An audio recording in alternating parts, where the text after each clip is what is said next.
Shalom saudara-saudari yang dikasihi Tuhan. Firman Tuhan saat ini berjudul iman palsu yang ditolak Yesus. Diambil dari Matius 7 ayat 21 sampai 23. Saudara yang dikasihi Tuhan, Matius 5 sampai Matius 7 adalah khotbah Tuhan Yesus di atas bukit, yang dikenal dengan khotbah di bukit. Dua pasal itu dengan panjang lebar Tuhan Yesus menjelaskan kebenaran-kebenaran untuk ditaati oleh para pendengarnya, termasuk kita orang Kristen modern ini. Saudara yang dikasihi Tuhan, pada pasal 7 setelah Tuhan Yesus menyelesaikan pasal 5, pasal 6, dan di pasal 7 yang terakhir, Tuhan Yesus mengajarkan bagaimana iman yang ia tolak, seperti apakah iman yang ditolaknya, dan juga di dalamnya ada iman yang dia terima. Mari kita mendalami ayat ini, saudara yang dikasihi Tuhan. Kristen, Katolik, sekarang ini ada 2,4 miliar. Mereka mengaku percaya Yesus, mengaku beriman kepada Yesus, mengaku mereka menyembah Tuhan Yesus. Tapi apakah imannya benar? Apakah mereka mempunyai iman yang sejati? True faith, jenis iman yang bagaimanakah yang ditolak oleh Tuhan Yesus?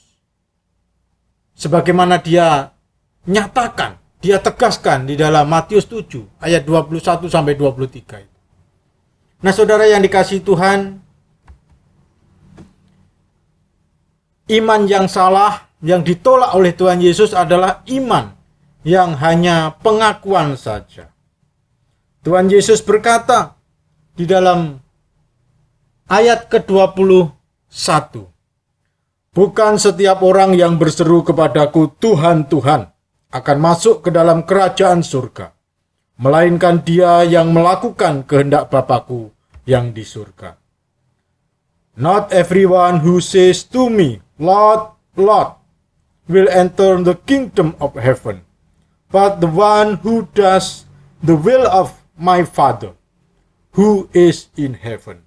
Nah, saudara yang dikasihi Tuhan, jadi iman yang ditolak oleh Tuhan Yesus adalah iman yang salah. Iman yang hanya pengakuan saja. Nah, kita belajar ini, kita belajar tentang iman yang salah sebagaimana Tuhan Yesus nyatakan, supaya kita memiliki iman yang benar, iman yang sejati, dan menyelamatkan kita. Itu maksud daripada kita mempelajarinya. Itu maksud daripada Tuhan ketika Tuhan Yesus mengajarkannya, sehingga kita memiliki iman yang benar, bukan iman yang palsu, bukan iman yang salah, tapi iman yang sejati, iman yang murni, iman yang sesuai dengan kriteria Tuhan Yesus sendiri. Jadi di sini dikatakan, bukan setiap orang yang berseru kepadaku, Tuhan, Tuhan, akan masuk ke dalam kerajaan surga, melainkan dia yang melakukan kehendak Bapa-Ku yang di surga. Apakah berarti kita berseru Tuhan, Tuhan kepada Tuhan Yesus salah? Tidak. Itu pengakuan yang benar. Itu adalah pengakuan yang tepat. Memang Yesus adalah Tuhan. Dia adalah Allah. Dia adalah penyelamat. Tapi masalahnya jikalau iman itu hanya pengakuan mulut, hanya mengaku, merasa di dalam hati, tentu itu bukan iman yang benar. Itu iman yang salah. Pengakuan Tuhan, Tuhan itu benar. Dan itu sungguh-sungguh. Itu di depan umum mereka mengaku, Tuhan, Tuhan. Mereka mengaku Yesus di hadapan banyak orang, sungguh-sungguh. Pengakuannya itu doktrin yang benar. Menyebut Yesus Tuhan itu betul karena Yesus memang Tuhan dan Juru Selamat. Tetapi masalahnya mereka tidak melakukan kehendak Bapa yang di surga. Nah, itu masalahnya. Jadi kalau hanya mengaku saja, ngaku percaya Yesus, menyebut Yesus Tuhan, tetapi kita tidak melakukan, kehendak Bapa yang di surga, berarti itu iman yang salah. Itu iman yang tidak menyelamatkan. Itu iman yang tidak bisa membuat kita masuk ke dalam surga. Itu iman yang ditolak oleh Tuhan Yesus. Ortodoksi dan ortopraksi itu penting di dalam kehidupan Kristen kita. Apa itu ortodoksi? Ortodoksi dari kata orto itu lurus, benar, dan doksi itu dogma, ajaran, teologi. Jadi teologi yang benar, pengertian, pemahaman yang benar. Dan ortopraksi, orto itu lurus, praksi itu praktek, tindakan. Jadi tindakannya juga harus benar. Pengetahuannya benar, tindakannya benar. Itu yang Tuhan harapkan. Bukan hanya memiliki ortodoksi, pengertian secara teoritis di dalam pikiran, pemahaman di dalam pengetahuan, tidak.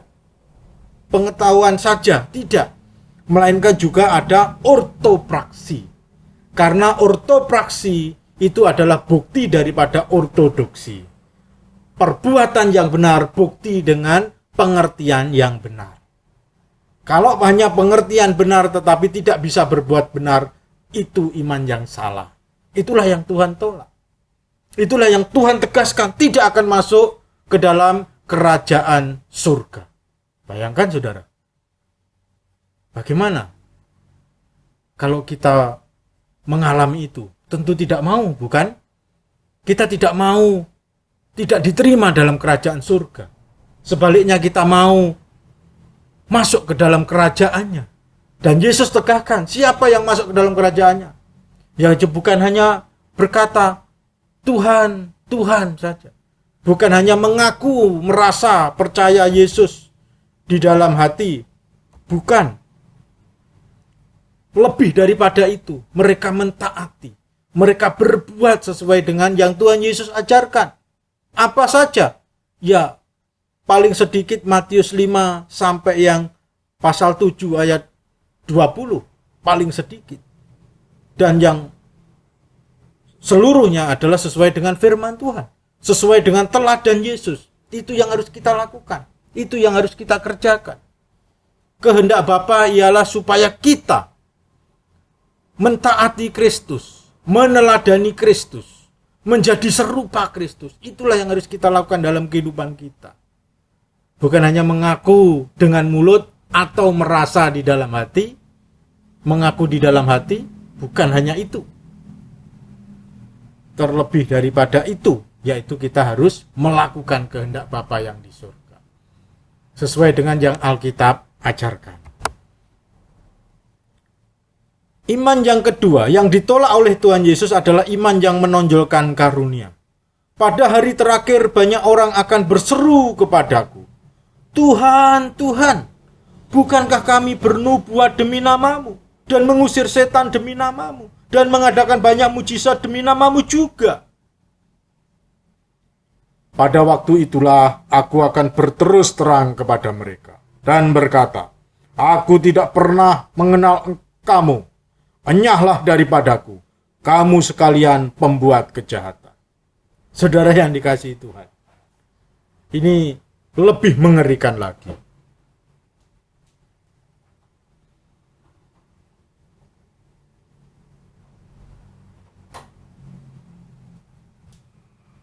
Siapakah mereka yang berseru Tuhan, Tuhan, dan merasa bernubuat demi nama Yesus, merasa mengusir setan demi nama Yesus, dan mengadakan banyak mujizat demi nama Yesus juga?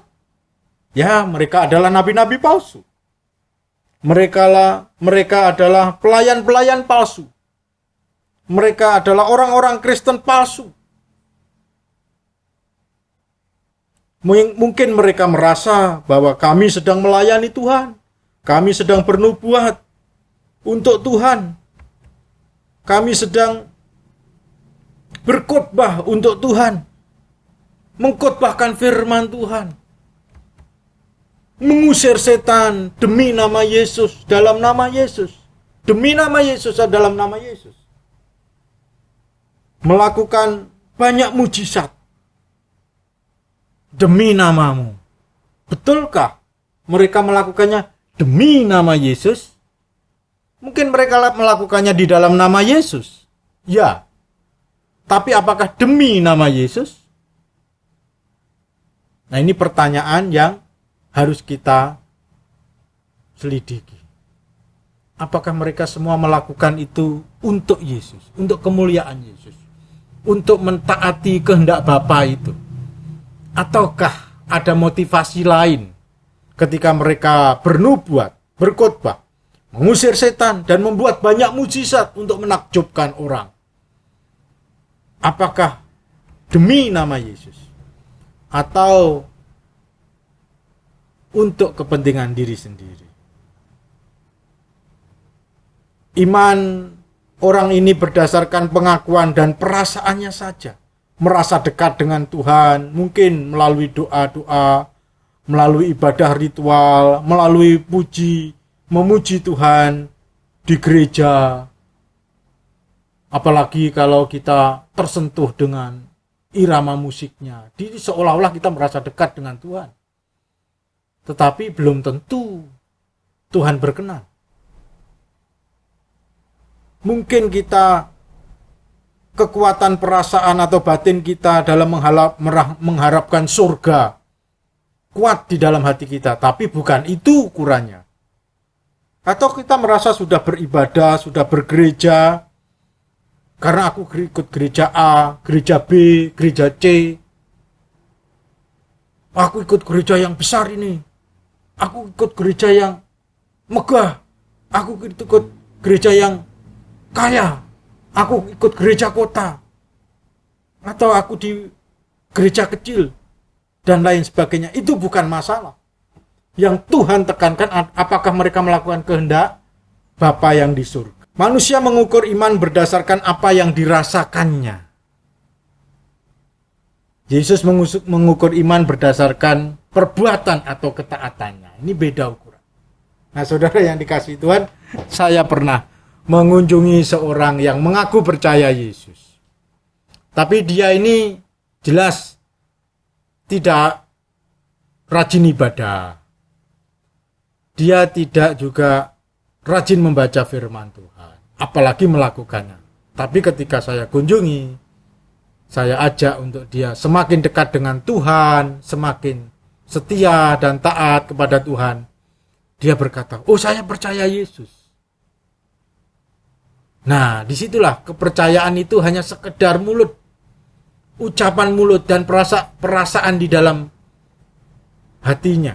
Dia hanya merasa percaya. Tapi apakah Tuhan menilai kepercayaan seperti itu benar? Nah, di sini yang perlu kita mengetahui. Bahkan yang sudah berkhotbah saja, yang melakukan mujizat, yang mengusir setan saja, masih ditolak oleh Tuhan. Bukankah mereka orang-orang yang hebat, yang melakukan karunia-karunia spektakuler, yang dikagumi banyak orang, yang membuat banyak orang takjub? Mereka merasa, kami melakukan demi namamu. Kami mengusir setan demi namamu. Kami berkhotbah demi namamu. Kami melakukan banyak mujizat demi namamu, Tuhan.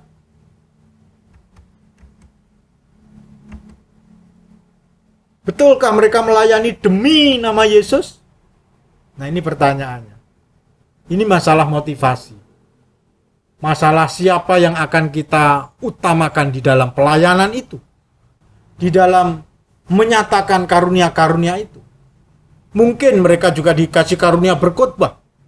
Bagus, pintar, bisa menjelaskan dengan baik, orang bisa mudah menangkap. Atau karunia mujizat, karunia mengusir setan. Tapi apakah mereka melakukannya demi nama Yesus?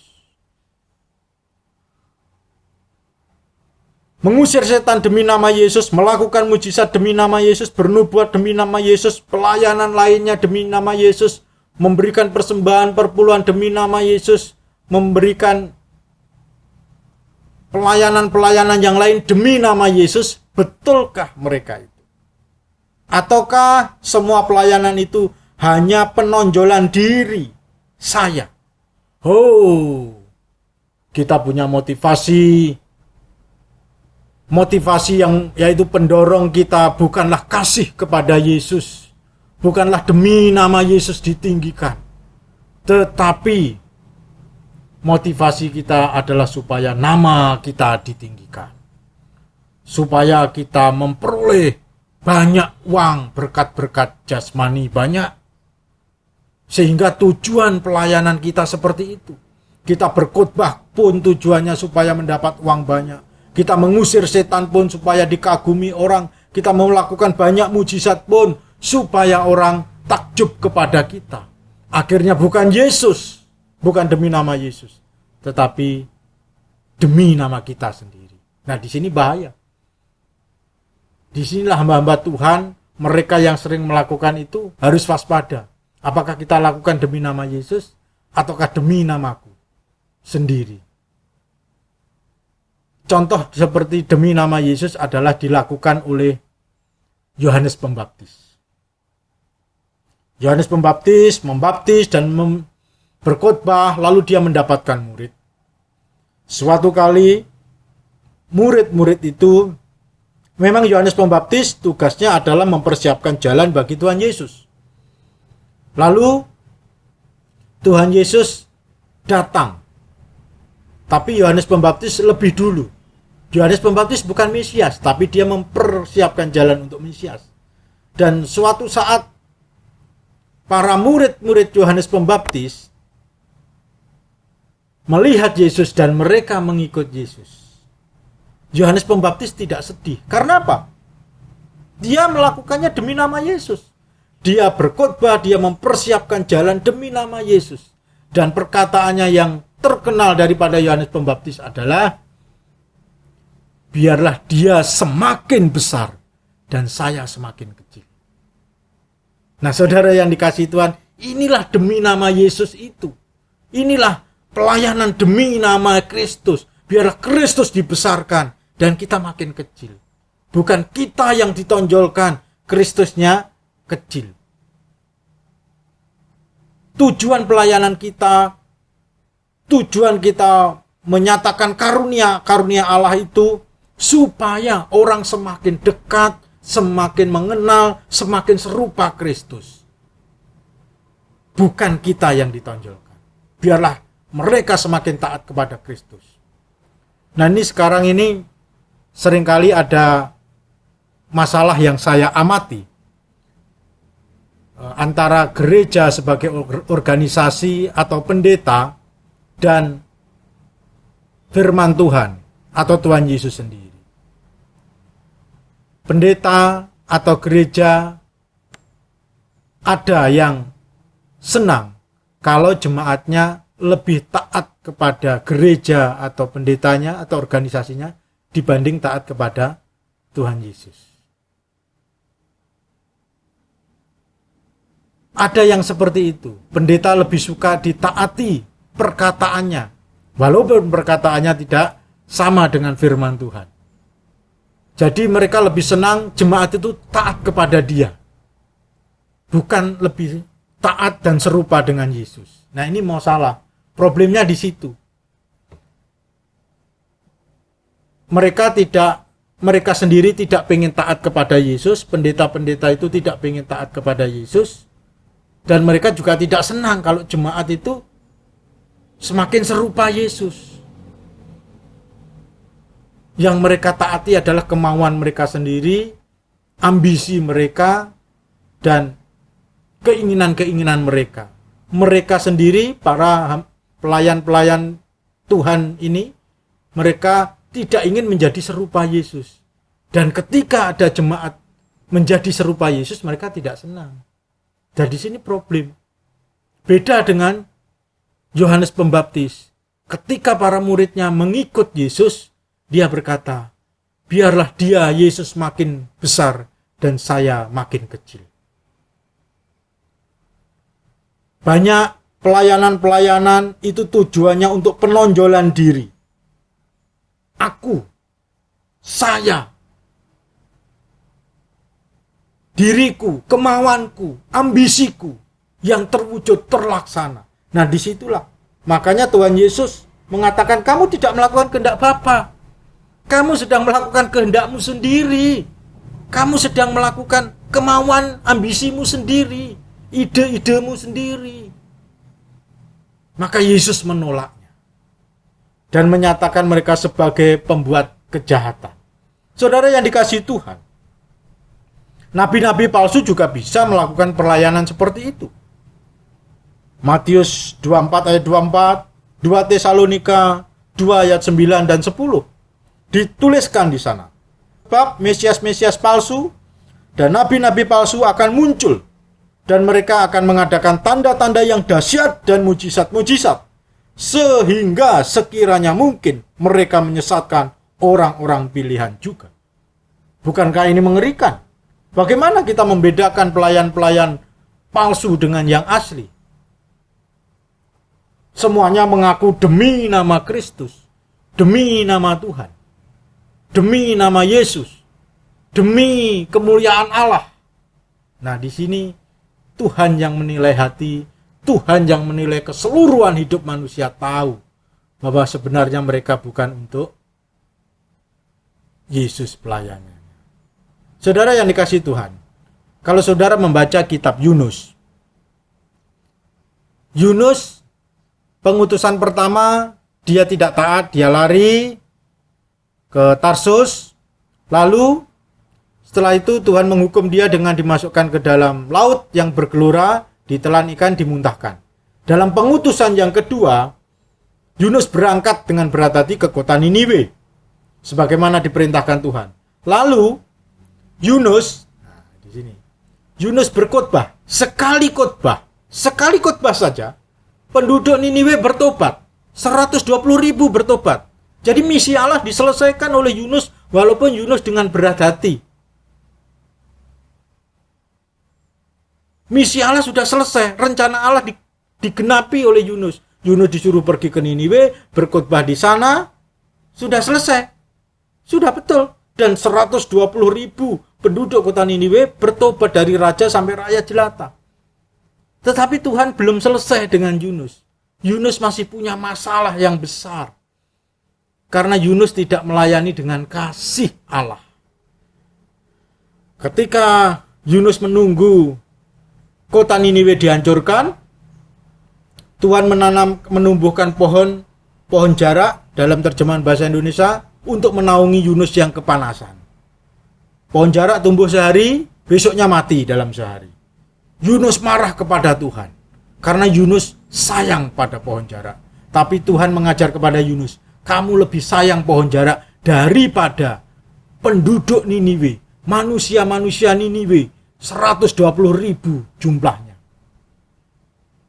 Bagaimana aku, Tuhan, tidak sayang kepada mereka. Nah, Tuhan sayang dengan manusia-manusia di Niniwe yang berdosa supaya mereka bertobat. Yunus tidak sayang. Perbedaannya apa? Perbedaannya kasih. Kasihnya Yunus tidak ada terhadap manusia, terhadap jiwa-jiwa.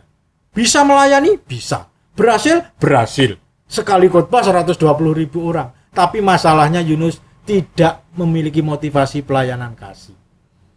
Nah, di situ kesalahannya. Nah, bisa saja para nabi-nabi palsu, pelayan-pelayan palsu ini merasa, demi namamu Tuhan aku bernubuat, demi namamu aku berkhotbah, demi namamu aku mengusir setan, demi namamu aku membuat mujizat-mujizat.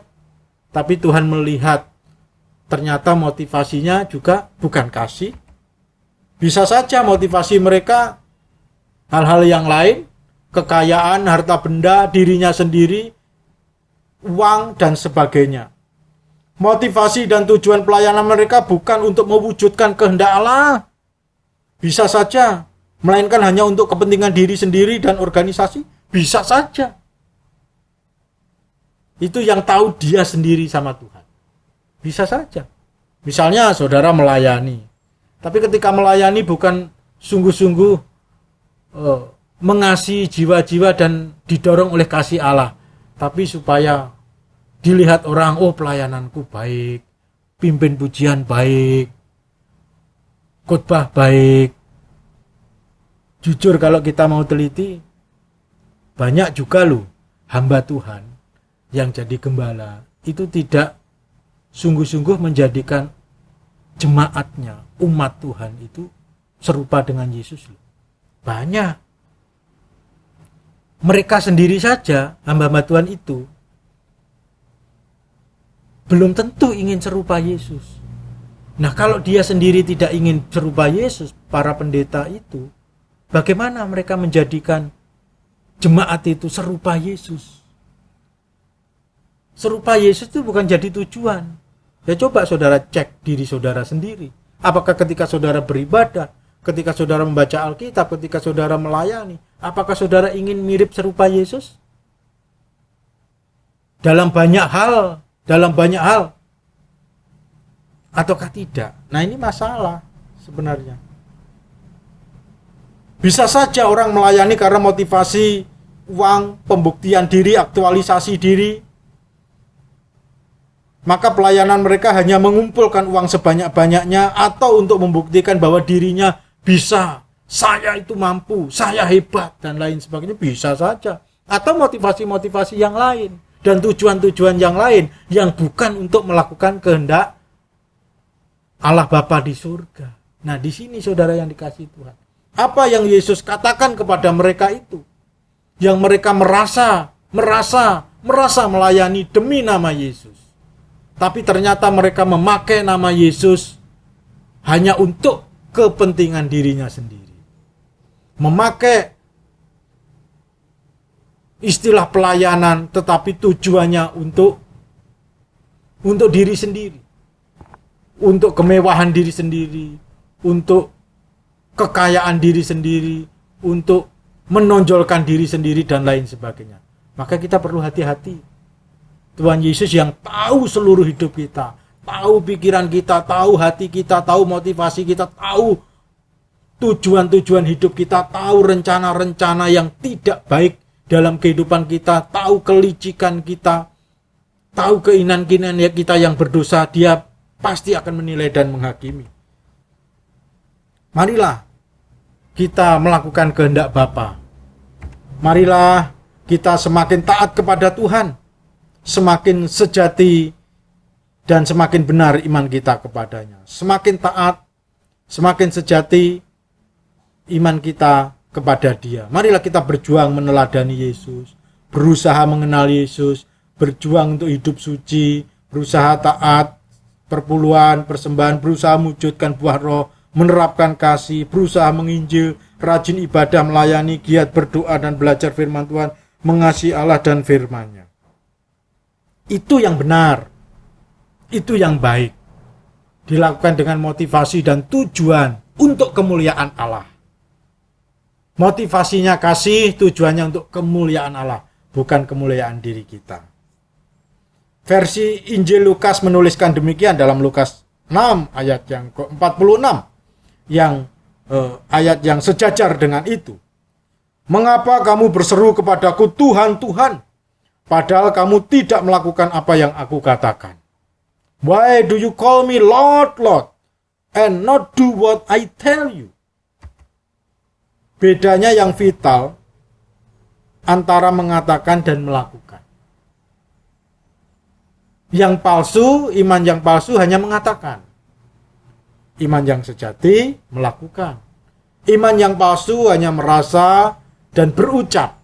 Iman yang sejati belajar mulai taat. Iman yang hanya pengakuan ditolak oleh Tuhan.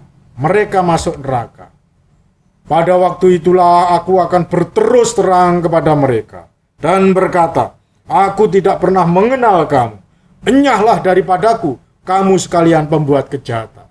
Nah, saudara yang dikasihi Tuhan, di mata Tuhan Yesus, motivasi, tujuan pelayanan yang salah, walaupun bisa melakukan karunia-karunia yang hebat, bernubuat, mengusir setan, melakukan mujizat, di mata Tuhan, jikalau tujuannya bukan untuk melakukan kehendak Bapa, jikalau tujuannya bukan untuk mentaati Allah, untuk menjadi serupa dengan Kristus, mentaati Kristus, maka mereka semua adalah pembuat kejahatan di mata Tuhan Yesus. Wow, ngeri, mengerikan. Mereka pembuat kejahatan di mata Tuhan. Loh, kan kelihatannya melayani. Ya, dari sisi manusia. Manusia hanya melihat yang di luar. nampaknya mereka berkhotbah loh. Mereka melakukan mujizat, mereka mengusir setan, atau karunia-karunia yang lain. Tapi sebenarnya mereka tidak sedang mengerjakan kehendak Bapa. Mereka yang mengerjakan kehendaknya sendiri, kemauannya sendiri, ambisinya sendiri, visi misinya sendiri, keinginannya sendiri. Motivasinya ya cocok dengan dirinya saja. Bukan motivasi kasih Allah, bukan tujuan untuk memuliakan Allah, tapi untuk dirinya sendiri. Mungkin juga untuk organisasi. Tuhan katakan, "Nyalah daripadaku, kamu sekalian pembuat kejahatan." Nah, saudara yang dikasihi Tuhan, sungguh mengerikan bukan? Jadi, iman yang salah, yang seperti itu, tidak berkenan kepada Tuhan Yesus. Ditolak oleh Tuhan Yesus, tidak masuk ke dalam kerajaan surga. Sebaliknya, iman yang benar, yang bukan saja mengaku dengan mulut, merasa di dalam hati, terlebih mentaati dalam hidup sehari-hari, melakukan kehendak Bapa sebagaimana difirmankan dalam Alkitab, itulah iman yang sejati, yang benar, yang pasti menyelamatkan. Iman yang diterima Yesus adalah ketaatan kepadanya. Obedience is the fruit of faith. Iman yang sejati adalah iman yang taat. Dan taat ini bukan ketaatan menghasilkan keselamatan. Bukan. Kita tidak mengajar bahwa keselamatan hasil daripada perbuatan baik.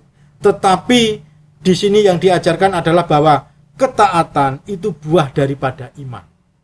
Jadi ketika kita percaya Yesus, buah daripada percaya itu adalah ketaatan kepada Yesus. Ketaatan yang maksimal. Maximum obedience. Jadi bukan sedikit taatnya, tapi semaksimal mungkin. Ya contohnya para rasul. Tidak ada yang lain. Contohnya para rasul itu. Bagaimana mereka imannya dibuktikan dengan ketaatan kepada Tuhan Yesus. Di dalam nas lain juga dikatakan. Misalnya di dalam ayat yang ke-24 dari pasal 7 Matius itu. Jadi ayat di bawahnya. Setiap orang yang mendengar perkataanku ini dan melakukannya, ia sama dengan orang yang bijaksana yang mendirikan rumahnya di atas batu. Setiap orang yang mendengar perkataanku ini dan melakukannya, ia sama dengan orang yang bijaksana yang mendirikan rumahnya di atas batu. Yohanes 3 ayat 36. Saudara juga bisa baca Yakobus 2 ayat 14. Yohanes 3 ayat 36 dikatakan oleh Tuhan Yesus demikian. Barang siapa percaya kepada anak atau Yesus, ia beroleh hidup yang kekal. Tetapi barang siapa tidak taat kepada anak atau Yesus, ia tidak akan melihat hidup, melainkan murka Allah tetap ada di atasnya. Jadi Bapak Ibu Saudara sekalian, iman yang benar adalah iman yang dibuktikan dengan ketaatan. Kita tidak dapat taat hingga kita mendengar firman Tuhan. Tanpa kita mendengar firman Tuhan, kita tidak dapat mentaati. Tanpa kita mempelajari, mengerti sabda Tuhan, kita tidak dapat mentaatinya. Karena itu juga, supaya iman kita benar, maka kita harus rajin-rajin belajar firman Tuhan. Supaya iman kita benar, supaya kita rajin-rajin mengerti sabdanya. Lalu setelah mengerti, kita mentaati. Iman yang dibuktikan dengan perbuatan atau ketaatan akan diterima oleh Allah di kerajaan surganya. Jadi iman yang benar, yang dibuktikan dengan ketaatan, yang maksimal, sesuai firman Tuhan, pasti diterima oleh Allah di dalam kerajaan surganya. Puji Tuhan, marilah kita bangun iman kita di dalam ketaatan akan sabdanya, di dalam ketaatan melakukan kehendak Bapa, di dalam ketaatan menjadi serupa Kristus sesuai firman Tuhan. Dengan demikian iman kita pasti iman yang benar, iman yang diterima oleh Tuhan Yesus dan menikmati kerajaan surganya. Amin. Silakan subscribe, like, komen, dan share. Tuhan Yesus memberkati kita semua.